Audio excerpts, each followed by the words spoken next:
ఓం నమో భగవతే రుద్రాయ.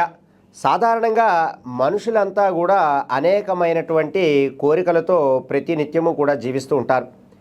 వారి మనసులో ఉన్నటువంటి ఎటువంటి కోరికైనా సరే తీరాలి అంటే ఇప్పుడు నేను చెప్పబోయేటటువంటి ఈ పరిహారాన్ని మీరు ఏ ఆదివారమైనా సరే ఆచరించవచ్చును. ఈ యొక్క పరిహారం చేసుకోవడానికి ముందుగా మీరు గంగా జలాన్ని సేకరించాలి. ఇది మనకి సాధారణంగా పూజా సామాన్ల స్టోర్లో దొరుకుతూ ఉంటుంది. అలాగే ఎవరైనా కాశీ వెళ్ళినా సరే అక్కడ ఉన్నటువంటి గంగా నదిలో ఉన్నటువంటి జలాన్ని ఇంటికి తెచ్చుకుంటూ ఉంటారు. ఆ గంగా నీరునంతటినీ కూడా రాగి చెంబులో వేసుకుని మీరు ఆదివారం ఉదయాన్నే 4 గంటల నుండి 6 గంటల మధ్యలో అంటే సూర్యోదయానికన్నా ముందే సముద్రం ఒడ్డుకు చేరుకోవాలి.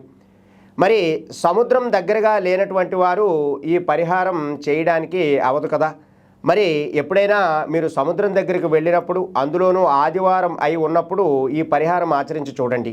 ఖచ్చితంగా మీ మనసులో ఉన్నటువంటి ఎటువంటి కోరికైనా సరే చక్కగా నెరవేరుతుంది.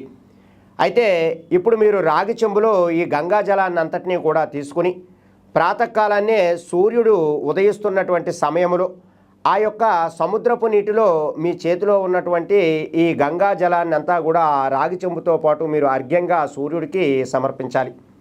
అలా సమర్పిస్తున్నటువంటి సమయంలో మీ మనసులో ఏ కోరిక అయితే ఉంటుందో ఆ కోరిక నెరవేరాలి అని చెప్పుకుంటూ ఆ నీటినంతటినీ కూడా సముద్రంలో విడిచిపెట్టాలి.